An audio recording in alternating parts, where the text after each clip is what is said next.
I've been in the Gospel of Luke looking at that first Christmas Advent. That's what we're celebrating right now, a season of anticipating the birth of Jesus. We think of it as a joyous time. But for Mary, this was a time filled with confusion and distress and worry and concern. Um, not entirely sure of what she should expect. And as we look at it through her eyes, I think we can learn a tremendous amount about our own spiritual journey with God. Certainly, there's the great event of God incarnate and the beginning of his earthly ministry and the road to the cross and resurrection that would redeem us. But also in the moment to moment, we see how it is we should be faithful as we're living life, and the moments uh, that can be distracting, that can take us off track from the main thing, and that is God's love for us, His people, as His children, as individuals. And we see Mary even in the midst of the miraculous and the incredibly ordinary and mundane, staying focused on the fact that God is at work through this, even if she doesn't fully understand it. I want to read the birth account of Jesus from Luke chapter 2, beginning in verse 1. In those days, a decree went out from Caesar Augustus that all the world should be registered. It's a census, and they have to return to their family property. So they return to their hometowns where they're from. This was the first registration when Quirinius was governor of Syria, and all went to be registered, each to his own town.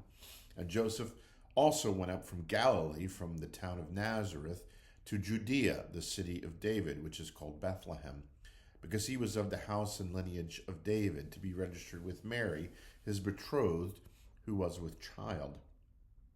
And while they were there, the time came for her to give birth. And she gave birth to her firstborn son, and wrapped him in swaddling cloths, and laid him in a manger, because there was no place for them in the inn.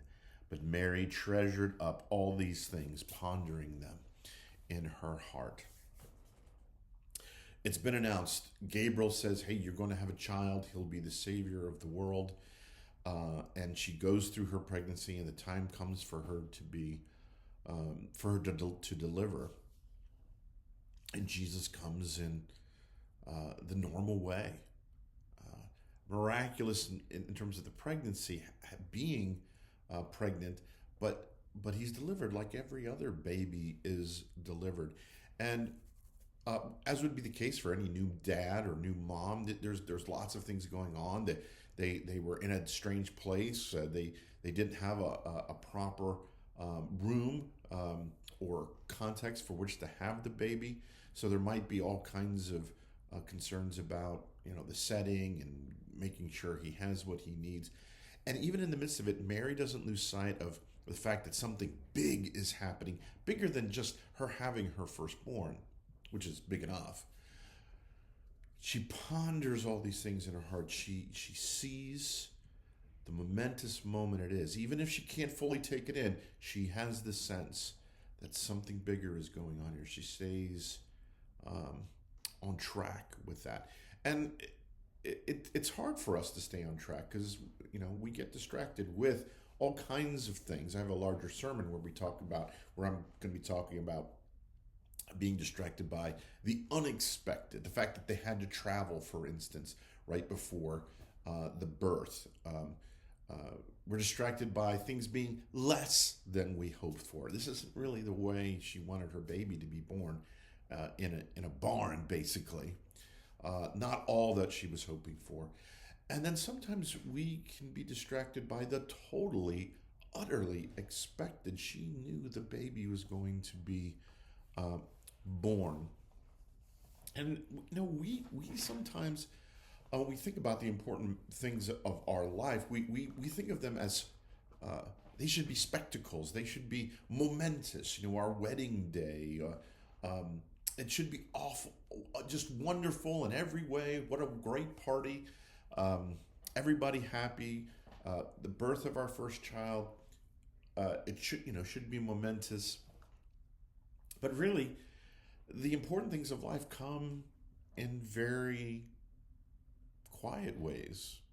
We think the miraculous should be a spectacle, like the third act of some action movie, but in real life, the miraculous generally comes quietly, unassumingly, in ironically ordinary ways. A baby is born, like babies born every day, and is sweetly wrapped in swaddling cloths like babies all around the world for hundreds, thousands of years. There's nothing spectacular about that moment. And at the same time, it's overwhelming. I remember when our twins were born, and we had a baby about 20 months, or toddler, I should say, and then two newborns. And there was a lot of work to do. I became the master swaddler. Um, I knew how to do it. I got it down to a science. There was two babies. You get those blankets from the hospital that aren't particularly stretchy, but actually that's good. And there's a lot of friction in it.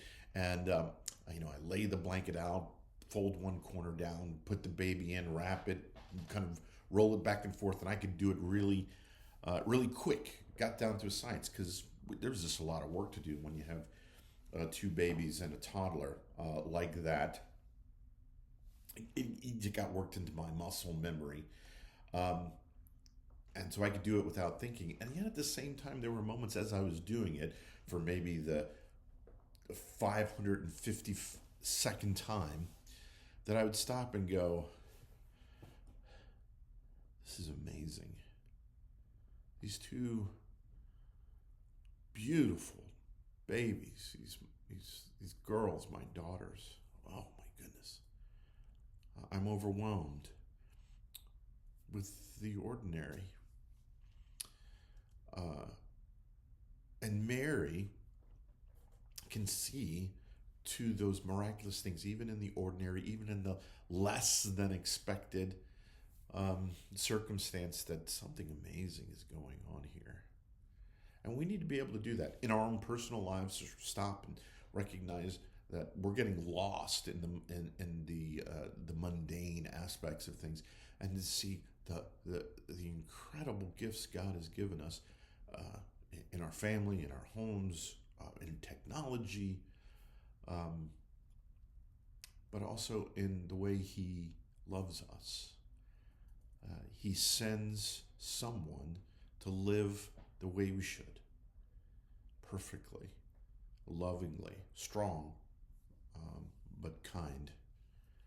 And then He dies a death that we don't dare die, experiences the wrath of God. It's an exchange. It's completely understandable. It's not rocket science. And He does that so that He can overcome it and give us new life. Why? Because He loves you. And that love comes in ordinary, totally expected ways, but that doesn't mean it's not amazing. And I hope this Christmas you can experience that in the love of your family, and appreciation for what you have, but also seeing that the gift of a baby through very ordinary means changes everything for you. It's the beginning of God's redemption and salvation. This new life holds promise for new life for you. Remember that. Just like Mary, ponder it in your heart this Christmas. And with that, I wish you all a very Merry Christmas. Blessings on you all.